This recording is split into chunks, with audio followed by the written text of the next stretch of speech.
There is a picture in this book, but I'm not even going to bother holding it up to the camera because it's so hard to read, like hard to see.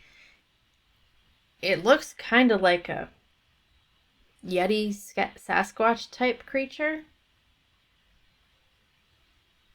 And then a little I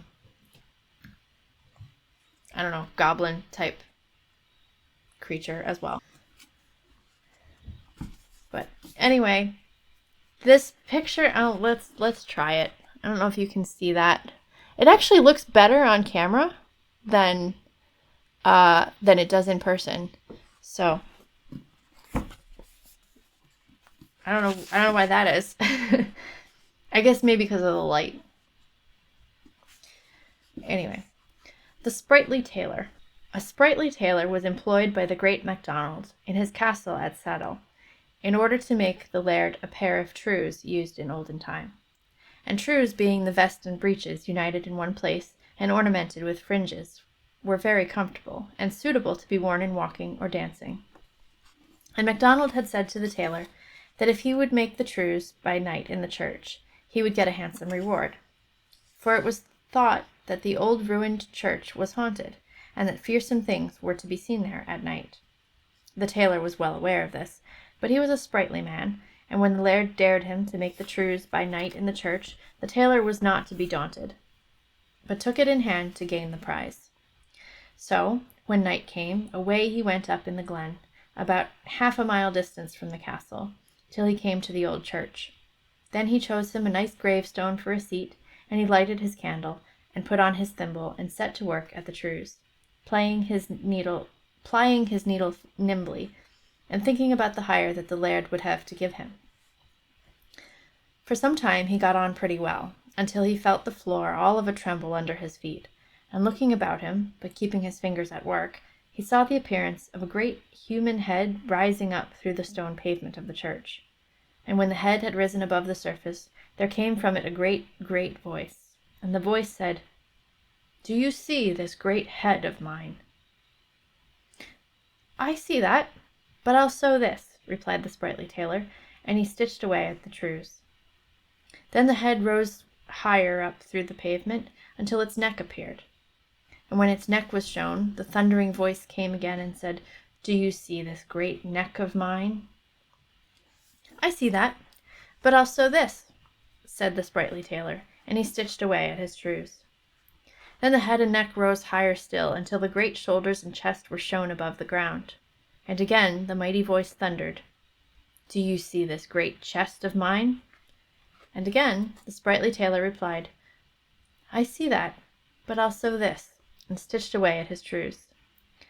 And still it kept rising through the pavement, until it shook a great pair of arms in the tailor's face, and said, "Do you see these great arms of mine?" "I see those, but I'll sew this," answered the tailor, and he stitched hard at his trews, for he knew that he had no time to lose. The sprightly tailor was taking the long stitches, when he saw it gradually rising and rising through the floor, until it lifted out a great leg, and stamping with it upon the pavement, said in a roaring voice, "Do you see this great leg of mine?"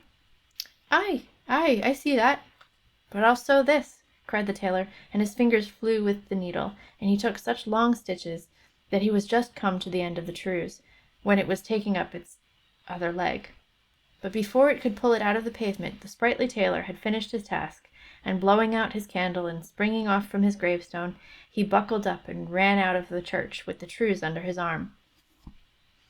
Then the fearsome thing gave a loud roar, and stamped with both his feet upon the pavement, and out of the church he went after the sprightly tailor. Down the glen they ran, faster than the stream when the flood rides it. But the tailor had got the start and a nimble pair of legs, and he did not choose to lose the laird's reward. And though the thing roared to him to stop, yet the sprightly tailor was not the man to be beholden to a monster. So he held his trews tight, and let no darkness grow under his feet until he had reached Saddle Castle. He had no sooner got inside the gate and shut it than the monster came up to it, and enraged at losing his prize, struck the wall above the gate, and left there the mark of his great 5 fingers. You may see them plainly to this day, if you'll only peer close enough. But the sprightly tailor gained his reward, for MacDonald paid him handsomely for the trews, and never discovered that a few of the stitches were somewhat long.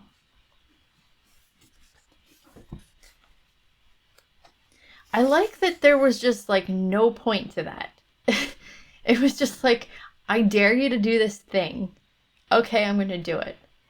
And like, yeah, like the point was he gets his reward and he's showing like boldness or whatever, but it wasn't like to accomplish anything in terms of like emotional growth or saving a loved one or whatever. It was just for the pure sake of like, I can do this thing, so I'm gonna do it.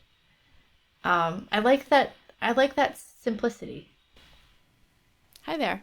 Thanks for joining our book club. If you'd like to join the conversation, I would love it if you would leave us a comment. And if you'd like to see more, check out the playlist.